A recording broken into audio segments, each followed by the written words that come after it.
నవగ్రహములలో అతి ముఖ్యమైనటువంటి శుభాన్నిచ్చేటువంటి గ్రహము గురుగ్రహం.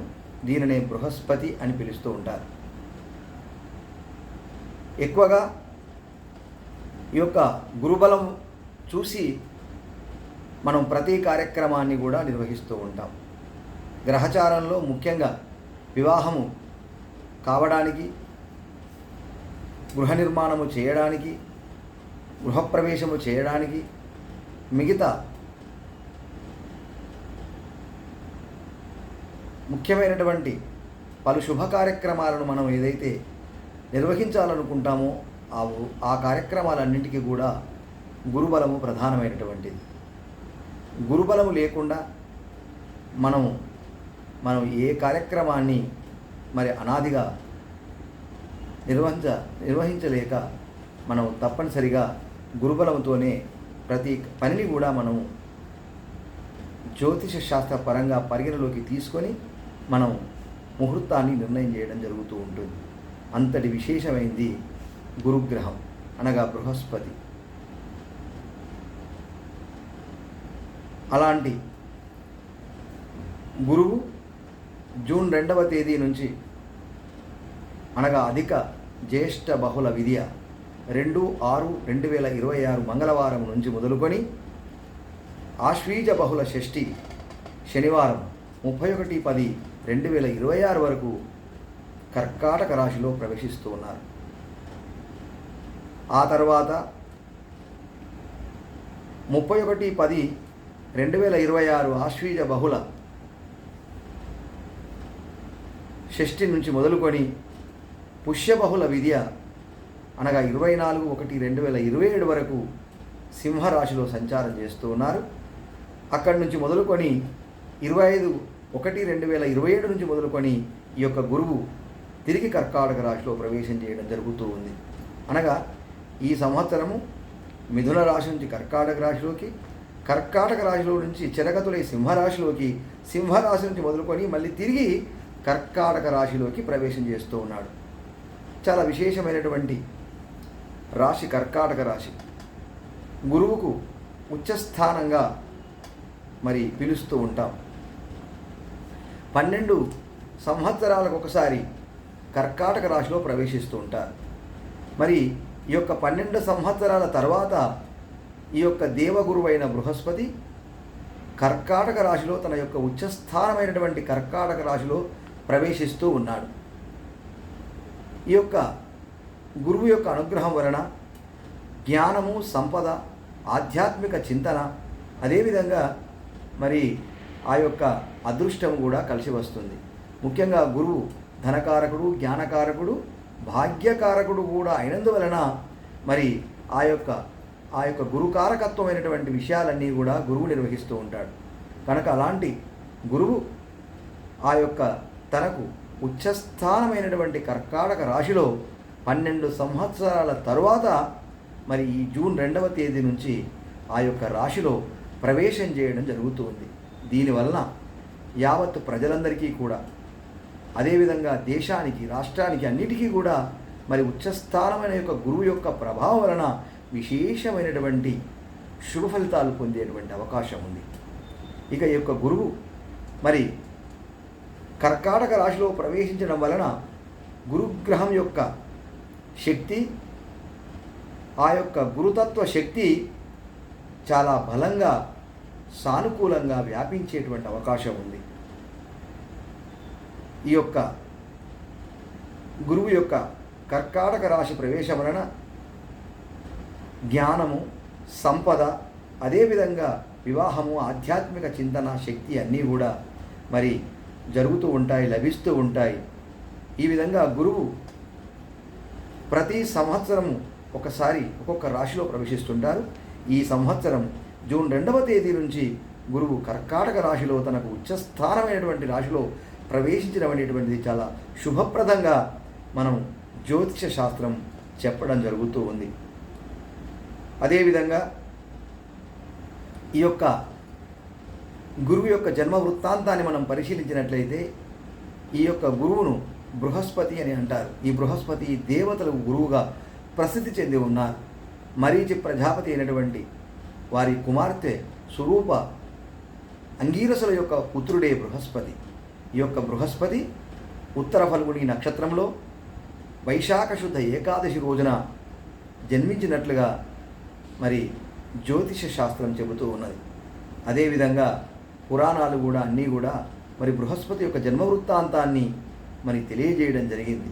ఈ యొక్క బృహస్పతి దేవతల గురువుగా ప్రసిద్ధి చెంది ఆ విధంగా ఎన్నో శుభ ఫలితాలను ఇస్తూ ఉంటాడు. కుడి చేతిలో అక్షమాల, ఎడమ చేతిలో కమండలాన్ని పట్టుకొని మరి ప్రజలందరికీ కూడా ఎన్నో శుభ కార్యక్రమాలు చేసేటువంటి శక్తిని, జ్ఞానాన్ని, సంపదను, ఆధ్యాత్మిక చింతనను, శక్తిని అన్నీ కూడా ప్రసాదిస్తూ ఉంటాడు. అంతటి విశిష్టమైనటువంటి గురువు జూన్ 2వ తేదీ నుంచి తన యొక్క ఉచ్చస్థానమైనటువంటి రాశి ఏదైతే ఉందో కర్కాటక రాశిలో ప్రవేశిస్తున్నాడు. ఇది చాలా శుభసూచకమని చెప్పడం జరుగుతూ ఉంది. ఇక హంస మహారాజయోగాన్ని పొందేటువంటి రాశులు ఈ సంవత్సరము విశేషంగా చెప్పవలసి వచ్చినప్పుడు మరి మిథున రాశి, అదేవిధంగా కర్కాటక రాశి, వృశ్చిక రాశి, మీన రాశి వారికి చాలా అదృష్టం కలిసి వస్తుంది. అదేవిధంగా అనుకున్నటువంటి పనులన్నీ కూడా నెరవేరుతూ ఉంటాయి. మరి అపారమైనటువంటి లాభం కలిగేటువంటి అవకాశం ఉంది. అదేవిధంగా కన్యా రాశి వారికి, మకర రాశి వారికి కూడా కలిసి వచ్చేటువంటి కాలం. మిగతా రాశుల వారికి కొంత మధ్యస్థంగాను, కొంత ప్రతికూలంగాను ఉండేటువంటి అవకాశం ఉంది. అందులో మేషరాశి వారికి చతుర్థ స్థానం, చత్వారి పాండవశ్చైవ, 4వ స్థానంలో గురు సంచారం వలన ఆ యొక్క ధననాశనం జరుగుతూ ఉంటుంది. వృషభ రాశి వారికి 3వ స్థానంలో గురువు సంచారం చేస్తూ ఉంటాడు. దానివల్ల త్రీణి దుర్యోధన స్థద కార్యహాని జరుగుతూ ఉంటుంది. సింహరాశి వారికి మరి 12వ స్థానం, ద్వాదశ స్థానం, అది మంచి స్థానం కాదు, నష్టం కలగజేసేటువంటి అవకాశం ఉంది. తులారాశి వారికి 10వ స్థానం, 10వ స్థానంలో గురు సంచారం ఉంది, కొంత ప్రతికూల ప్రభావాన్ని చూపేటటువంటి అవకాశం ఉంది. ధనుసు రాశి వారికి 8వ స్థానంలో ఉంది గురు సంచారం, ధనహాని, తర్వాత కొంత నష్టము, కష్టము జరిగేటువంటి అవకాశం ఉంది.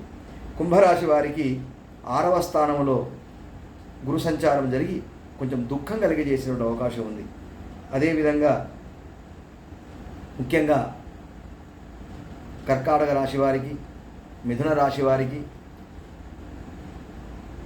అదేవిధంగా వృశ్చిక రాశి వారికి, మీన రాశి వారికి, కన్యా రాశి వారికి, మకర రాశి వారికి ఈ సంవత్సరము గురువు కర్కాటక రాశిలో ప్రవేశించడం వలన చాలా శుభప్రదంగా ఉండి అనుకూలమైనటువంటి ఫలితాలు లభిస్తూ ఉంటాయి.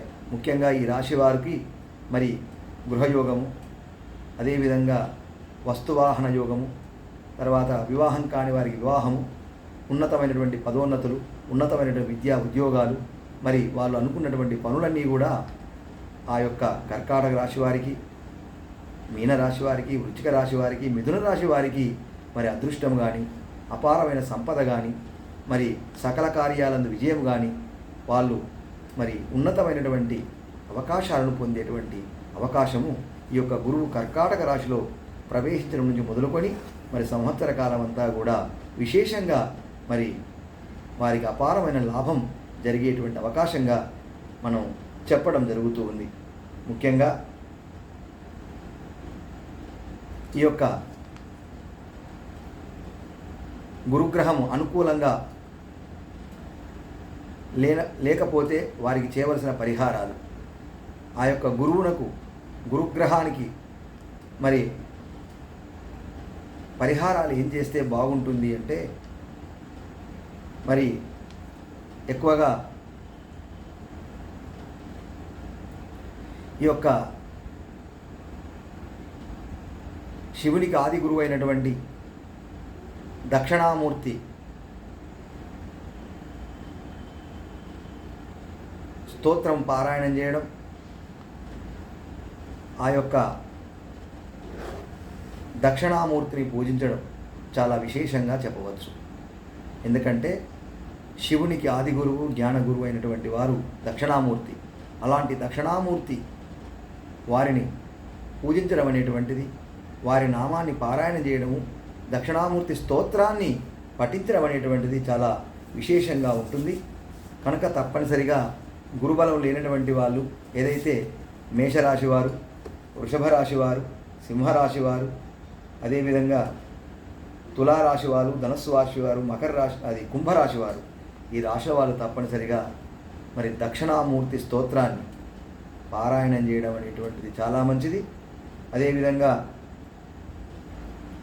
గురువారం గురు పూజ చేయడం, గురువారం పసుపు రంగు గల వస్త్రములు దానం చేయడం, శనిగలు దానం చేయడం, అదేవిధంగా ప్రతి గురువారము పసుపు రంగు పూలు, పసుపు రంగు పండ్లు మరి దానం చేయడం, వస్త్రదానము, అన్నదానము ఇట్లాంటి దాన ధర్మాలు విశేషంగా చేయడం, అదేవిధంగా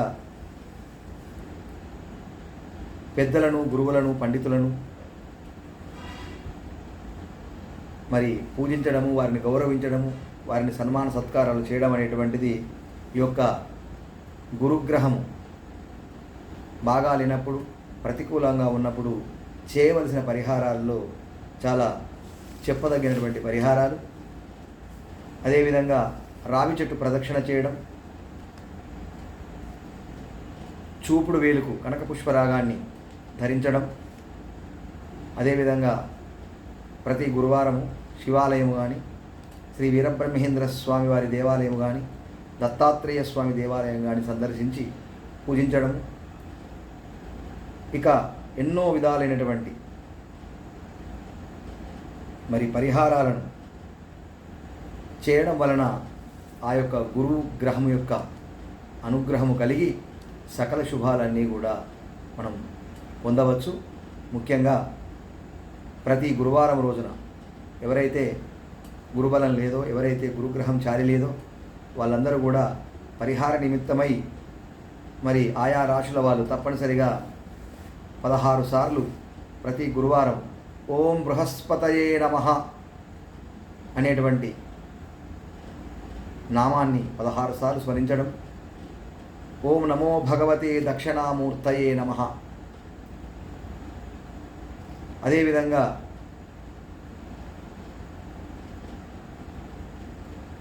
దేవానాంచ ఋషీనాంచ గురుకాంచన సన్నిభం మందనీయం త్రినేత్రంచ తం నమామి బృహస్పతిం అనేటువంటి శ్లోకాన్ని, గురువారిష్టే సంప్రాప్తే గురు పూజాంచకారయేత్ గురుధ్యానం ప్రవక్ష్యామి పుత్రపీడో వశాంతయే అనేటువంటి గురు స్తోత్రాన్ని, ఓం గురుదేవాయ విద్మహే పరబ్రహ్మణే ధీమహి తన్నో గురు ప్రచోదయాద్ అనేటువంటి గురు గాయత్రి మంత్రాన్ని, ఇంకా విశేషంగా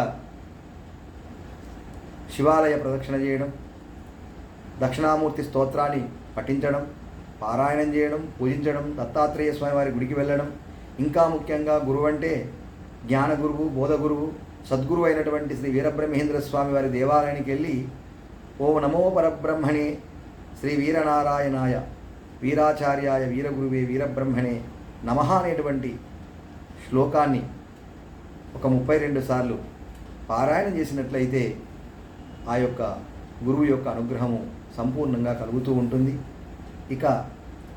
ఇంకా గురుబలం చాలినటువంటి వాళ్ళు రావి చెట్టు దగ్గర ప్రదక్షిణ చేయడం, అదేవిధంగా గురువారం రోజున 16 పసుపు రంగు వత్తులతో దీపారాధన చేయడం, ఇలా ఎన్నో విశేషమైనటువంటి మరి పరిహారాల ద్వారా ఆ గురుబలాన్ని మనం పొందేటువంటి అవకాశం ఉంది. ముఖ్యంగా గురుబలం లేనటువంటి వాళ్ళు ఈ సంవత్సరం అంతా కూడా పైన ఇప్పుడు చెప్పబడ్డటువంటి పరిహారాలతో పాటుగా మరి గురుచరిత్రను పారాయణం చేయడం, ఇంకా ముఖ్యంగా దక్షిణామూర్తి స్తోత్రం,